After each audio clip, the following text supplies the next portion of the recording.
Hi everyone and welcome back to my channel. I am Natalia and I'm a mom that loves to travel. This video is part of a travel series about traveling to Europe with a 5-month-old baby. We took our baby when she was 5 months old for a month to Italy and Belgium, and as the travel enthusiast I have been my whole life, I was pretty concerned when I got pregnant because what everyone told me was that I was not going to be able to travel, or that I had to pause my travels, or that my travels were going to become like a nightmare basically. And I want to create this type of videos to empower you and encourage you to do the same if you wish to do so. I want to give you all the useful information, tips, failures, because we learn as we go. As you already know, being a mom or a dad, there's nothing perfect, but the key is to enjoy the trip. So I'm gonna give you all the valuable information so that you can do it too. So let's get this series started with this video. Well, I'll walk you through all my thought process when booking our Euro trip with our 5-month-old.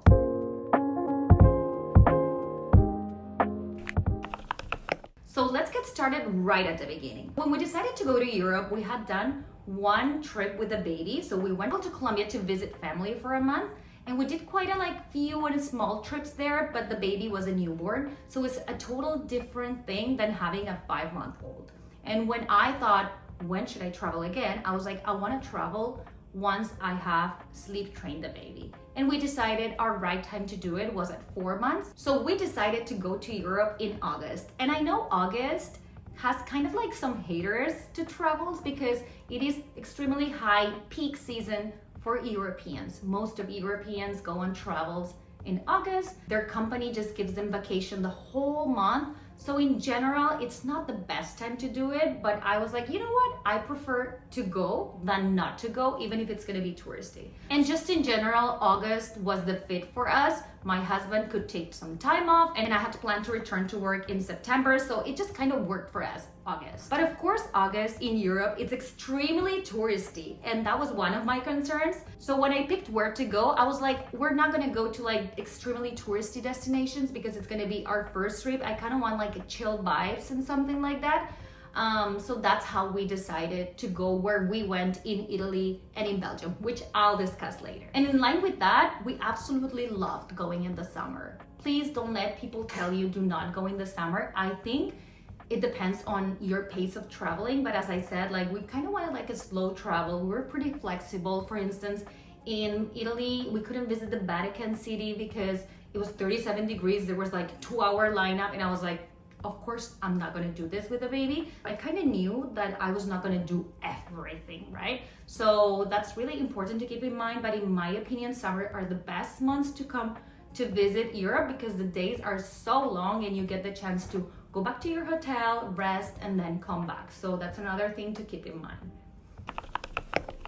Let me talk about booking the flights because I think it's a big thing since it's a transatlantic flight with a baby. It can be actually the source of anxiety for most of us. So when I decided to book the flight, I knew I wanted kind of like an overnight flight, but to be honest, the options that I had, because August is high season, they were so expensive that the flight that I decided to book was with a layover in Montreal. So I kind of had the best of both worlds because our flight was pretty decent in like price-wise, but it had a layover in Montreal. So it had like an overnight flight from Vancouver to Montreal. Then we would stop there for 12 hours and then we would take the other flight. I know it seems kind of crazy to have a 12-hour layover with a baby, but for me, it also sounded crazy, like a day flight with a baby. So we decided to do a 12-hour layover in Montreal. I will do a video about it. But here, I just kind of want to tell you the high level of our trip. Another thing that I knew I wanted to do is like going for a little bit longer than what we usually do because I just didn't want to stress myself out. So I was like, let's go for like 3 weeks. I think we went like 21 or 24 days. It was 3 stretch weeks, like from Friday to Sunday. And that's what my husband could take basically. That was the longest that he could take at his job. And I felt comfortable with that, but I made the decision not to switch accommodations too often and just pick 2 countries. I know it's really common in North America to come to Europe and do everything like rushing, but myself and my husband, we have been in Europe, we lived in Europe for a little bit, and we just don't have this rush. So we were like, let's just discover two countries and 2 parts of these countries that are kind of new to us and we are excited about it. And then the other decision that we made is that we wanted to do a road trip. I had read in my research that traveling by car was by far the easiest. So our plan was to like get to a specific region and then rent a car or take public transit. But as I said, like we wanted to mix like the car with like not switching accommodations too often and just speaking to countries in Europe. And then also I'm a person that just like to change landscapes. After a while, I'm just like, okay, like another church, okay, another pagoda, I'm the type of thing. So I wanted two countries that were not kind of the similar vibes. So we ended up choosing Italy and Belgium for two reasons. First, our cheap flight that I tell you we booked, it landed in Rome. I hadn't visited Rome before. My husband did because he lived in Italy and he was happy to do it again. So I was pretty excited about Rome, but Rome is really harsh. I know it's a big city, it's like the capital of Italy. So I knew I didn't want to base my Italy stay in Rome because it's a giant city. I wanted to do like small towns, like another type of vibe. So then I decided to do Puglia, which is like the heel of Italy, because it was August, in the middle of summer, like peak season. I decided to do a region of Italy that wasn't as touristic, and that's how we came to Puglia, and I absolutely recommend it. Now I recommend it to everyone. It was so cheap, you guys. Like that's one of the things that I absolutely loved because I felt that the Canadian dollar was so strong. Like in Puglia, like we would go out, it was cheap. Like, I don't know, just this type of feeling. I honestly don't like to feel poor in any country. Sometimes I had to. Remember, I come from Colombia. But if I can choose the destinations where they're cheap, I'm gonna choose that first. Once my income increases, then I can like, you know, go to London, go to Japan and stuff like that. So that's how we picked Italy, right? But how did we pick Belgium? Because we landed in Italy and then we took a flight to Belgium and again back to Italy. And the reason is, how did I convince my husband to do this crazy thing, right? Because at that time, I remember like my family was like, are you crazy? Even though they know I am kind of crazy because I like to travel. But I needed to convince my travel buddy, right? Because I couldn't do it on my own. So the way I convinced my husband was a little bit of motivation from his side. As I said, we both lived in Europe. We also lived in Belgium. I was like, why don't we go back to Belgium? I haven't been then in like 10 years. So let's go back. It's like a new country for me again, because I don't remember a lot of things.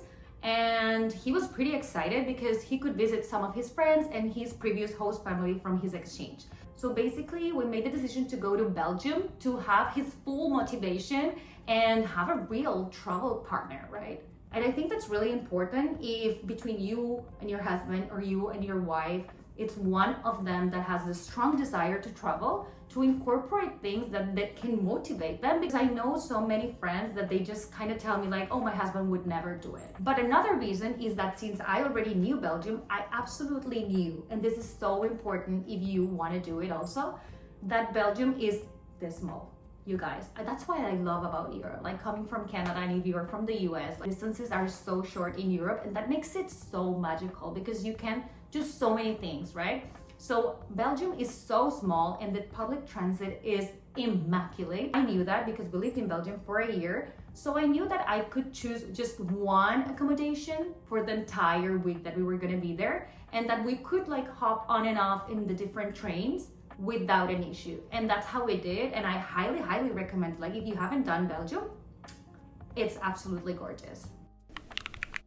And now touching the topic of how to prepare for the flight, there were some basic things that we did. As I said, we sleep trained at 4 months. So I wanted to protect my baby's sleep at all costs. So I brought a travel crib and I thought wisely about what stroller to take. And I decided to take the Upper Baby Vista. And everyone asked me, why would you take this giant stroller? But you guys, as I was protecting my baby's sleep at all costs, I wanted her to be like totally comfortable in the stroller that she was using at home. And then also the Upper Baby Vista was so good in the cobblestone. I also thought about that because the wheels are so big. And I knew it was gonna be like a nightmare to fold it and stuff like that. But in the cities where we were gonna use the stroller, we were gonna use public transit. In the cities that we were gonna do the road trip, I had planned to take the car, so put it in the trunk, and take the baby carrier. And it worked out super well. I can tell you that the only thing that I didn't like anticipated, and it was kind of like an unplanned thing, it was the car rental. I'll tell you guys all the details once we get to that day in Puglia, Italy. But the car that we ended up having in the car rental was small, and the Opa baby took the whole trunk. That was kind of the only thing.